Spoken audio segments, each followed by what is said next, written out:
Hello दोस्तों, आप सभी का स्वागत है सब स्टडी में। तो दोस्तों आज हम बात करेंगे बाल विकास के कुछ 50 इम्पोर्टेंट क्वेश्चन।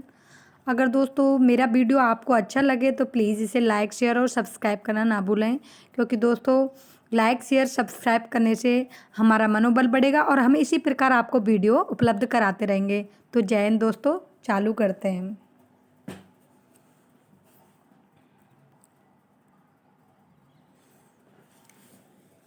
निम्न में से कौन सा अधिगम प्रक्रिया की उचित ढंग से व्याख्या प्रस्तुत करता है? निम्नलिखित में से कौन सा कथन अधिगम प्रक्रिया की उचित ढंग से व्याख्या प्रस्तुत करता है? तो यह है आपका व्यवहार में परिवर्तन। साइकिल चलाने वाला स्कूटर चलाना शीघ्र ही सीख लेता है। यह है यह कैसा स्थानांतरण है दोस्तों? ये धनात्मक स्थानांतरण है। साइकिल चलाने वाला स्कूटर चलाना आसानी से शीघ्र सीख लेता है, यह धनात्मक स्थानांतरण है। हल सिद्धांत किस प्रक्रिया से संबंधित हैं? तो हल सिद्धांत जो है सीखने की व्याख्या की सबलीकरण प्रक्रिया से संबंधित है। हल मनोवैज्ञानिक ने सबलीकरण का सिद्धांत अर्थात पुनर्वलन का सिद्धांत भी दिया था। कोहलर ने अधिगम संबंधी प्रयोग किए थे। कोहलर दोस्तों ये गेस्टाल्टवादी मनोवैज्ञानिक हैं। इन्होंने चिंपांजी पर वनमानुष पर प्रयोग किया था। तो आपसे अगर एग्जाम्स में ये पूछा जा सकता है कि कितने चिंपांजियों पर, कितने वनमानुषों पर? तो 6 वनमानुषों पर इसने अधिगम संबंधी प्रयोग किया था। गेस्टाल्ट का अर्थ होता है पूर्णाकार। गेस्टाल्ट का अर्थ होता है पूर्णाकार। सीखने की अंतर्दृष्टि सिद्धांत किसकी देन है? सीखने का अंतर्दृष्टि सिद्धांत दोस्तों ये गेस्टाल्टवादियों की देन है, जिसमें वर्दीमर, कोहलर, कोफका आदि आते हैं, आदि मनोवैज्ञानिक आते हैं। गेस्टाल्टवाद के प्रतिपादक कौन हैं? गेस्टाल्टवाद के प्रतिपादक वर्दीमर हैं दोस्तों। शिक्षण अधिगम प्रक्रिया को प्रारंभ करने से पहले एक कुशल अध्यापक को क्या करना चाहिए? शिक्षण अधिगम प्रक्रिया को प्रारंभ करने से पहले एक कुशल अध्यापक को क्या करना चाहिए? तो दोस्तों अधिगम परिस्थितियां उत्पन्न करनी चाहिए। सबसे पहले शिक्षक का यह दायित्व है कि वो क्लास में सबसे पहले पढ़ाई का माहौल पैदा करे, माहौल मतलब क्रिएट करे बच्चों में, जिससे उनको लगे कि हाँ हम क्लास में बैठे हैं। वैचारिक क्रिया अवस्था होती है। तो दोस्तों वैचारिक क्रिया अवस्था 7 से 12 वर्ष की अवस्था होती है। जीन पियाजे ने 4 अवस्थाएं बताई थी। 0 से 2 संवेदीगामक अवस्था, 2 से 7 वर्ष की अवस्था को पूर्व संक्रियात्मक अवस्था बोला था, 7 से 12 वर्ष की अवस्था को उन्होंने मूर्त संक्रियात्मक और वैचारिक क्रिया अवस्था के नाम से भी जाना जाता है। और 12 से 15 वर्ष की जो अवस्था है वो औपचारिक संक्रियात्मक अवस्था है, अमूर्त अवस्था भी कहा जाता है। कम गति से सीखने वाले बच्चों के लिए अध्यापक को क्या करना चाहिए? कम गति से सीखने वाले बच्चों के लिए अध्यापक को इनमें से सभी अर्थात टोली शिक्षण, अतिरिक्त ध्यान शिक्षण, प्रोत्साहन, ये सभी कार्य करने चाहिए। एक शिक्षक होने के नाते आप सीखने के किस नियम को नहीं अपनाएंगे? एक शिक्षक होने के नाते हम प्रलोभन का नियम नहीं अपनाएंगे। अधिगम निरयोग्यता का लक्षण है। अधिगम निरयोग्यता का लक्षण क्या होता है दोस्तों? तो ये अवधान संबंधी बाधा और विकार, अवधान संबंधी बाधा व विकार अधिगम निरयोग्यता के लक्षण होते हैं। एक क्रिकेट खिलाड़ी अपनी गेंदबाजी के कौशल को विकसित कर लेता है, पर यह उसका बल्लेबाजी के कौशल को प्रभावित नहीं करता, तो इसे क्या कहते हैं? तो इसे उसका शून्य प्रशिक्षण अंतरण कहेंगे, क्योंकि अगर वो दोनों में विकास कर लेता तो उसका वो धनात्मक प्रशिक्षण अंतरण होता। लेकिन यह सूक्ष्म प्रशिक्षण है, क्योंकि उसने शून्य प्रशिक्षण है, क्योंकि उसने क्या किया कि उसने गेंदबाजी का कौशल तो विकसित कर लिया, लेकिन बल्लेबाजी का कौशल प्रभावित नहीं कर सका, तो यह उसका शून्य प्रशिक्षण अंतरण कहलाएगा। अधिगम में वृद्धि की जा सकती है। अधिगम अर्थात बच्चों के सीखने में किस चीज़ से वृद्धि कर सकते हैं? तो आप उनको प्रोत्साहन देकर वृद्धि कर सकते हैं। अधिगम की प्रक्रिया में बढ़ावा प्रोत्साहन से बच्चा अधिगम क्रिया करना जल्दी सीखता है। अनुबंध के गोचर की शुरुआत के द्वारा की गई थी। अनुबंध के गोचर की शुरुआत तो दोस्तों आप पॉवलोव मनोवैज्ञानिक ने अनुबंधन का सिद्धांत दिया था, और अनुबंधन के जनक भी पॉवलोव कहे जाते हैं। जैसे शिक्षा मनोविज्ञान के जनक थार्डनाक कहे जाते हैं शिक्षा मनोविज्ञान के जनक। थार्डनाक कहना व्यवहारवाद के जनक वॉटसन कहे जाते हैं। उसी प्रकार अनुबंधन के जनक भी पावलोव कहे जाते हैं। इन्होंने अपना प्रयोग कुत्ते पर किया था। जिस प्रक्रिया में व्यक्ति दूसरों के व्यवहार को देखकर सीखता है, ना कि प्रत्यक्ष अनुभव को कहा जाता है। तो दोस्तों इसमें आप समझ के होंगे, सामाजिक अधिगम एक ऐसा अधिगम होता है जिसमें एक दूसरे के व्यवहार को व्यवहार को देखकर बच्चा जल्दी सीखता है। कौन सा सीखना स्थायी होता है? तो समझकर सीखना स्थायी होता है। कौन सा सीखना स्थायी होता है दोस्तों? तो समझकर सीखना स्थायी होता है। संकेत अधिगम के अंतर्गत निम्नलिखित में से सीखा जा सकता है। संकेत अधिगम, तो जो रॉबर्ट गेने मनोवैज्ञानिक हुए थे, उन्होंने अधिगम के 8 सिद्धांत दिए थे। तो ये उनका संकेत अधिगम है, जो इसमें पारंपरिक अनुकूलन के बारे में सीखा जा सकता है। किस प्रकार से अनुकूलन स्थापित किया जाए? तो गेने का यह संकेत अधिगम पारंपरिक अनुकूलन से संबंधित है। कक्षा प्रथम का विद्यार्थी एक शिक्षक से मार खाने के उपरांत सभी शिक्षकों से डरने लगता है, यह उदाहरण है। ये उसके अनुबंधित सिद्धांत का उदाहरण है। अनुबंधित सिद्धांत का उदाहरण है। अधिगम को प्रभावित करने वाला व्यक्तिगत कारक, अधिगम को प्रभावित करने वाला व्यक्तिगत कारक है दोस्तों। तो यह आपकी परिपक्वता तथा आयु कहलाएगा, क्योंकि ये व्यक्तिगत प्रभावित करने वाला व्यक्तिगत कारक है, परिपक्वता एवं आयु। गिलफोर्ड के अवसारी चिंतन पद का प्रयोग किसने समान अर्थ में किया था? तो गिलफोर्ड के अवसारी चिंतन पद का प्रयोग किसके समान अर्थ में किया गया? तो दोस्तों यह है सृजनात्मकता। गिलफोर्ड अवसारी चिंतन पद का प्रयोग किसके समान अर्थ में किया गया था? यह सृजनात्मकता के समान अर्थ में किया गया था। शारीरिक निरोगता वाले व्यक्ति के लिए निम्न में से कौन सी युक्ति रक्षा तंत्र में सबसे संतोषजनक होगी? तो यह दोस्तों शारीरिक निरोगता वाले व्यक्ति के लिए अतिकल्पना की जो युक्ति है रक्षा तंत्र में सबसे ज़्यादा संतोषजनक होगी। सृजनशीलता के पोषण के लिए अध्यापक को निम्न में से किस विधि की सहायता लेनी चाहिए? तो दोस्तों ये ब्रेन स्टॉर्मिंग विचारवेश जो विधि है, इसकी सहायता अध्यापक को लेनी चाहिए। ब्रेन स्टॉर्मिंग विचारवेश। विशिष्ट बालकों के अंतर्गत निम्न में से कौन सा बालक आता है? विशिष्ट बालकों के अंतर्गत निम्न में से कौन सा बालक आता है? पिछड़ा बालक, प्रतिभाशाली बालक, मंदबुद्धि बालक। दोस्तों ये सभी बालक जो हैं विशिष्ट बालकों में, अति प्रतिभाशाली जो बालक होता है वो भी विशिष्ट ही होता है। मंदबुद्धि बालक भी, होशियार बच्चों मंदबुद्धि बालक भी अलग तरह से विशिष्ट बालक ही कहलाएगा। पिछड़ा बालक ज़्यादा अच्छे अमीर घरों के बच्चे, उनमें अगर कोई पिछड़ा तो वो उनमें विशिष्ट बालक कहलाएगा। तो ये सभी जो बालक हैं विशिष्ट बालक की श्रेणी में आते हैं। निम्नलिखित में से सृजनशीलता का प्रमुख तत्व क्या नहीं है? तो दोस्तों सृजनशीलता यानी मौलिकता, धारा प्रवाहता और लचीलापन, ये सभी गुण सृजनशील बच्चे में होते हैं, जबकि अनुशासन एक अलग चीज़ होती है। तो निम्नलिखित में से सृजनशीलता का प्रमुख तत्व क्या नहीं है दोस्तों? तो आप सीधे से समझ जाना, अनुशासन जो है सृजनशीलता का तत्व नहीं है। निम्न में से कौन सा विशिष्ट अधिगम विकलांगता का उदाहरण है? अधिगम, तो दोस्तों इस क्वेश्चन को पढ़ने से आपको समझना चाहिए कि अधिगम यानी सीखने से संबंधित परेशानी का कौन सा वो है? तो डिसलेक्सिया, ये ऐसा है जो पढ़ने की अक्षमता होती है, इसमें पढ़ नहीं पाता है बच्चा। ठीक है। श्रवण बाधिता बच्चों को पढ़ाने के लिए क्या प्रस्तुत की जाती है?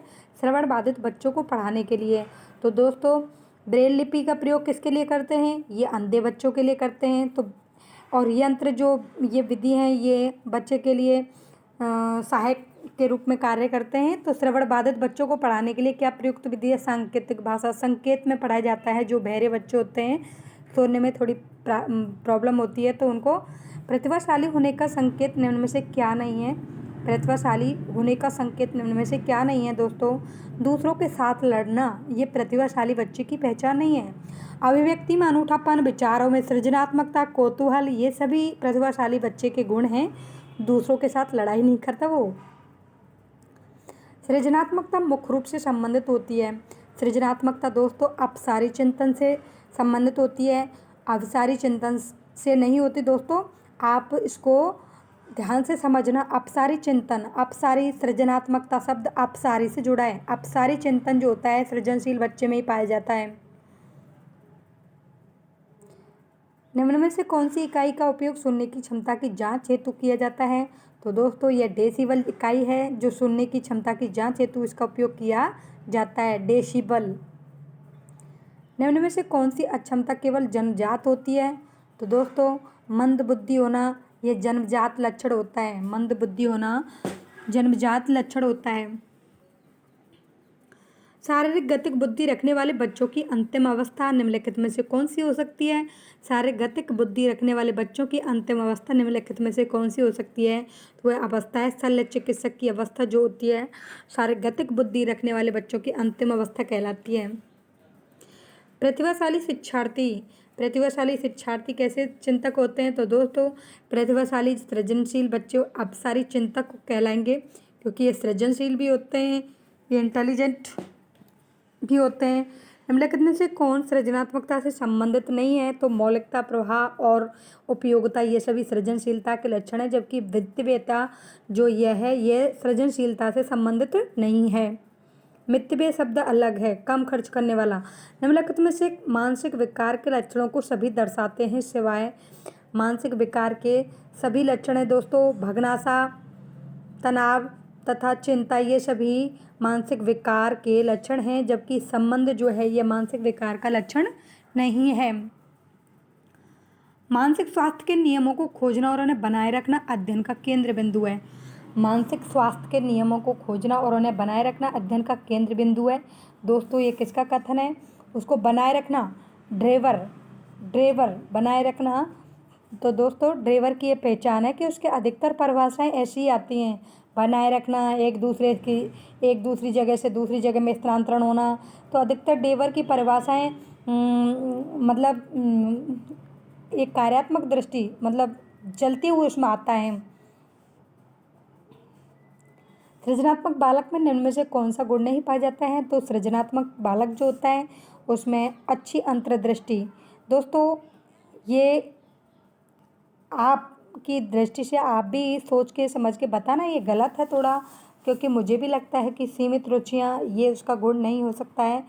तो ये आप मुझे बताना, क्योंकि इसमें अच्छी अंतर्दृष्टि कहीं सूझ के सिद्धांत से संबंधित तो नहीं है, लेकिन सृजनशील बालक में सूझ का होना भी तो जरूरी है। तो ये गलत है दोस्तों, इसमें सीमित रुचियाँ हो सकता है, सीमित रुचियाँ हैं। भाषा अवबोधन से संबंध विकार है भाषाघात। भाषा अवबोधन से संबंध विकार क्या है दोस्तों? ये भाषाघात विकार बोलेंगे इसको। भाषा अवबोधन से संबंधित विकार भाषाघात। दोस्तों मैं बार बार रिपीट इसलिए करवाती हूँ क्योंकि आप जब भी मेरा वीडियो देखोगे तो आप बार बार रिपीट क्वेश्चन आपके दिमाग में और अच्छे बैठ जाएंगे। तो इससे क्या है, आपको याद रखने में बहुत अच्छी फ़ायदा होगा। तो निम्नलिखित में से कौन सा विकासात्मक विकार का उदाहरण नहीं है? निम्नलिखित में से कौन सा विकासात्मक विकार का उदाहरण नहीं है? तो दोस्तों पर अभिघातज तनाव जो है ये विकासात्मक विकार का उदाहरण नहीं है। शब्दों में अक्षरों के क्रम को पढ़ने में कठिनाई का अनुभव करना और अक्सर चाक्षुष स्मृति का ह्रास संबंधित है दोस्तों। तो ये पढ़ने से संबंधित मैंने आपको बताया डिसलेक्सिया।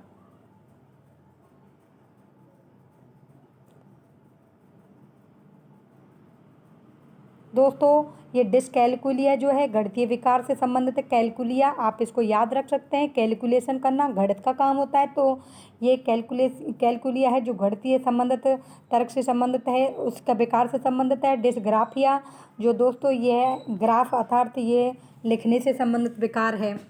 तो ये आप इस प्रकार समझ सकते हैं, कैलकुलिया गणित संबंधी विकार है, उसमें गणितीय तर्क संबंधी विकार होता है, और ग्राफिया जो होता है इसमें लिखने संबंधी विकार होता है, लेकिन इसमें डिसलेक्सिया इसमें पढ़ने संबंधी विकार होता है। प्रशिक्षण एवं अनुभव के द्वारा व्यवहार में होने वाले परिवर्तन को अधिगम कहते हैं। ये कथन जिनका है वह है तो ये आपके गेट्स मनोवैज्ञानिक हैं जिन्होंने अधिगम की परिभाषा दी थी। दोस्तों अधिगम के बारे में बहुत परिभाषाएं हैं, उनको आप अच्छे से समझोगे तभी याद रखोगे। तो प्लीज़ मेरी यही कहना है आपसे कि हर एक परिभाषा को आप अच्छी तरह से समझा करो। प्रशिक्षण एवं अनुभव के द्वारा व्यवहार में होने वाला परिवर्तन, जैसे आप बीएड करते हो तो आप ट्रेनिंग लेते हो, प्रशिक्षण लेते हो कि नहीं लेते हो, तो उससे जो आपके व्यवहार में जो भी परिवर्तन होता है उसको अधिगम कहते हैं। तो ये गेट्स मनोवैज्ञानिक ने कहा था। इस कथन को गेट्स मनोवैज्ञानिक ने कहा था।